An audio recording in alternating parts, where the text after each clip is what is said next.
aquí cuando hablamos del Museo del Louvre, ¿qué están mostrando dentro? Lo que están mostrando dentro son cosas, una sala principal que tienen que mandar del Louvre de Francia para mostrarla aquí, y se cambia cada año. Y la segunda cosa, también ellos tienen obras hechas para el museo mismo, y tienen también otras obras regaladas por los jeques y por la gente que tenía obras de gran valor para mostrarlas aquí dentro del Museo del Louvre, que está en el medio del mar a la derecha. El museo mismo está hecho dentro del mar, y también las salas dentro parecen mucho como las casas árabes, parece mucho como si fueran las calles árabes dentro, para pasar de una sala a la otra como si fueran en un barrio árabe antiguo, ¿ok? Y la cúpula que tenemos arriba, esta cúpula fue hecha de hierro, de acero, ¿ok? Y que representa una palmera, porque el arquitecto Jean Nouvel, cuando vino aquí, quería estar inspirado por el ambiente de este lugar. Quería hacer un museo totalmente relacionado con el ambiente de los Emiratos Árabes Unidos. Y en el mismo tiempo, un museo ecológico. Y por eso él daba vueltas y vueltas y vueltas en todos los lados hasta que llegó al oasis de Al Ain. Y mientras él estaba pasando por debajo de las palmeras en un jardín, ¿vale?, él levantó la cabeza para ver el sol. Y como saben ustedes, si ustedes están pasando por debajo de un árbol, ¿vale?, caminando, lo que pasa es que los rayos del sol que pasan por las ramas, ¿okay?, o las hojitas, ya van a caer en el ojo, pero tendremos como un tipo de reflejo, como si fuera un flash. Es que no va a ser continuo el rayo del sol. Y por eso él decidió de hacer esta cosa. Él ha dicho que yo quiero interpretar el sentimiento que ya sentí en este jardín. Y por eso hizo esta cúpula de acero que permite a los rayos del sol de pasar y llegar hasta el piso. Y él pensó, si hacemos el piso de vidrio, entonces el reflejo va a ser un reflejo recto. Este no tiene juego, no mueve. Y por eso al final él decidió de hacer su museo dentro del agua y dejar pasar el agua hasta dentro del museo. Así cuando los rayos del sol pasan por la cúpula, van a llegar directamente, vamos a entrar directamente a la entrada principal. Hay que pasar por una zona donde nos van a revisar la vestimenta, la reserva, los tickets y todo, ¿vale? Y ahí también hay muchas tiendas. Si falta a usted algo, se puede comprar esta cosa desde las tiendas que están abajo. Si te faltan las mangas se venden ahí por 3 euros. Si te faltan cosas para cubrir por abajo, por ejemplo, porque tiene el pantalón corto, también se puede comprar las mangas y llevarlos en las piernas, ¿okay? O se puede comprar una vestimenta por 13 euros y ya está. De 13 euros sin ayuda, sea para los hombres, sea para las mujeres, ¿vale?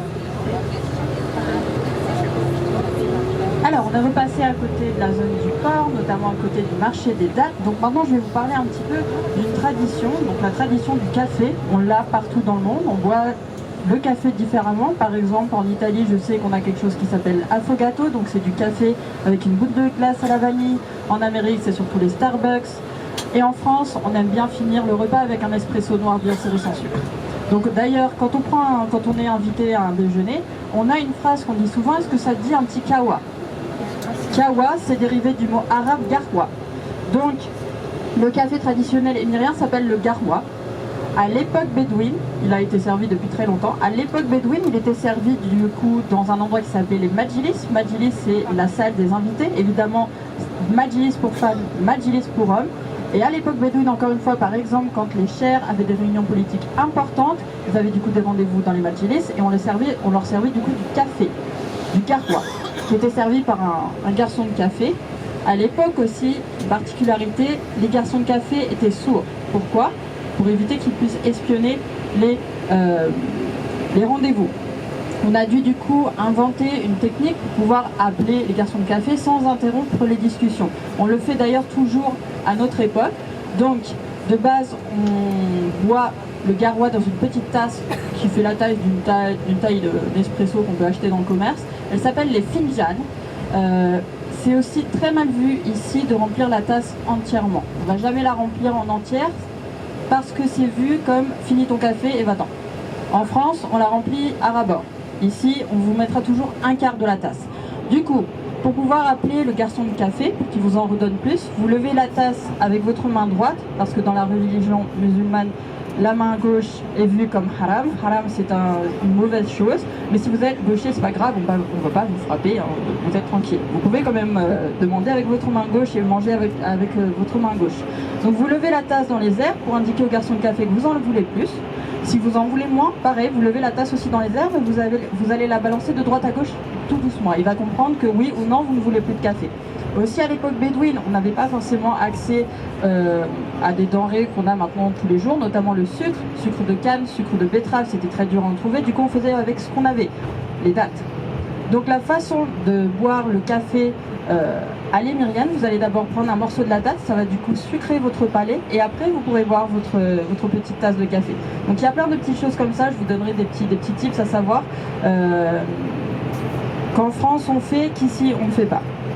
Aussi une autre chose, parce que là, allez, on en a pour peut-être 15-20 minutes de trajet. Si vous vous ennuyez un petit peu pendant que je blablate, vous pouvez regarder les plaques d'immatriculation. Donc ici, on a une petite chose sur les plaques d'immatriculation.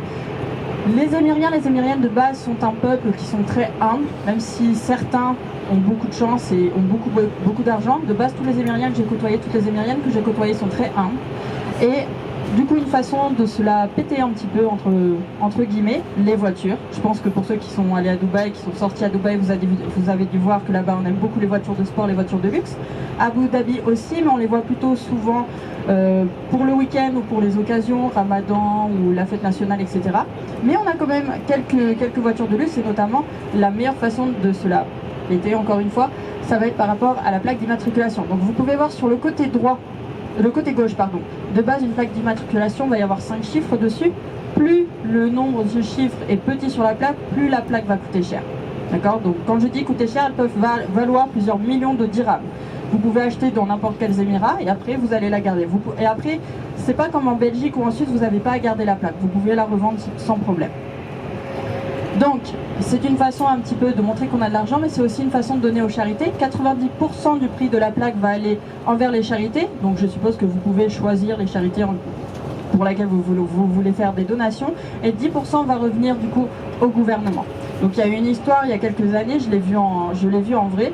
Un monsieur à Dubaï, très très riche, un milliardaire, a obtenu la plaque numéro 5 de Dubaï. Oui, qui lui a coûté plusieurs millions de dirhams. Et il l'a mis d'ailleurs sur sa Rolls-Royce Phantom grise. La Rolls-Royce coûte moins cher que la plaque d'immatriculation. Voilà, petite histoire. Alors au cas où, si je n'aurai pas le temps d'en parler, on va bientôt passer sur le côté droit, vous allez voir 2 tours. Ces 2 tours ont été inspirées par le tronc d'un palmier, donc elles s'appellent les Al-Bahar Tower, si vous êtes intéressé dans tout ce qui est architecture, design. Et la particularité de ces 2 tours, c'est la structure extérieure, donc qui s'ouvre et qui se ferme. Ce sont des alvéoles qui s'ouvrent et qui se ferment, dépendamment d'où le soleil est placé. Pour ceux qui sont peut-être allés visiter l'Institut du monde arabe à Paris, la structure extérieure aussi c'est la même chose, mais apparemment elle marche jamais. Ici ça marche. Ça permet du coup de garder un maximum de fraîcheur à l'intérieur, parce que tout à l'heure on m'a posé une question, il fait combien en ce moment à l'extérieur? Il fait 30 degrés. Donc pour nous ça va, c'est supportable. Pour ceux qui n'ont pas l'habitude, ça peut être très chaud, mais en été on peut avoir jusqu'à 45, 48, 50 degrés. Le plus chaud que j'ai eu c'était 55. Oui. Entonces, señores, ya hemos salido ahora, se puede ver a la izquierda, señores, las 2 islas donde fuimos nosotros hace poco, y en estas 2 islas. Vous avez sur votre gauche s'appelle Eastern Mangrove. Celle-ci est protégée, évidemment, l'autre aussi. Mais la mangrove à Abu Dhabi est protégée par le gouvernement. Pourquoi? Parce que c'est une des premières sources d'oxygène. C'est la seule source d'oxygène qu'on a dans la ville. Donc c'est très important. C'est aussi la maison de plusieurs espèces. Donc notamment, on peut y voir parfois des dugongs, des tortues de mer, des crabes, des oiseaux et différentes plantes. La deuxième mangrove qu'on a, qui est du coup à côté du Louvre à Abu Dhabi, environ 5-10 minutes en taxi. Celle-ci s'appelle Jubail Mangrove, elle a ouvert en 2017. On y a construit en fait un chemin qui passe à travers la mangrove qui fait environ 30 km de long, donc c'est sympa si par exemple vous voulez sortir un petit peu loin de la ville, dans la nature avec votre famille ou vos amis, mais que vous n'avez pas forcément 2 heures pour conduire à Al Ain, 2 heures pour revenir, d'accord? Donc ça, c'est Jubail Mangrove qui est accessible à pied. Eastern Mangrove est uniquement accessible en bateau. Donc vous pouvez louer à l'hôtel à Nantara, vous pouvez louer des petits bateaux, des petits yachts ou des kayaks, ça dépend. Donc là, vous avez dû voir qu'on est passé dans un énorme bouchon. Donc les bouchons à Abu Dhabi sont assez rares, pas comme en France, notamment à Paris. Là-bas, il y a des bouchons absolument tout le temps. Ici, c'est assez rare, c'est surtout le matin et l'après-midi quand tout le monde sort du travail. Il faut aussi savoir qu'une partie des gens qui travaillent à Abu Dhabi vivent à Dubaï. Pourquoi? Parce que l'immobilier à Dubaï est moins cher qu'à Abu Dhabi. Oui, beaucoup moins cher. Donc là, on est presque arrivé à la mosquée. On en a pour encore, allez, 10 petites minutes pour rouler. Ah, une petite parenthèse, tiens. Sur le côté droit, vous allez voir une voiture de police qui est garée. Si vous regardez sur le toit de cette voiture de police, il y a des gros gyrophares. Et dans ces gyrophares, il y a des caméras ultra puissantes. Ces caméras s'appellent les Falcon Eyes. Donc par exemple, si vous avez une voiture vitre teintée, il faut savoir que pour les expatriés, c'est 75% maximum. Pour les locaux, c'est 100% maximum. Donc même si vous avez des vitres teintées à 100%, que vous êtes au volant, mais que vous êtes sur votre téléphone en train d'envoyer des messages, ne faites pas ça. Ces caméras peuvent voir à l'intérieur de votre voiture. On ne va pas vous arrêter, on va vous envoyer l'amende directement sur votre téléphone. Donc vous ne le saurez même pas. Voilà, petite parenthèse. Donc on arrive bientôt à la mosquée. Maintenant, je vais parler de la tenue vestimentaire. D'accord?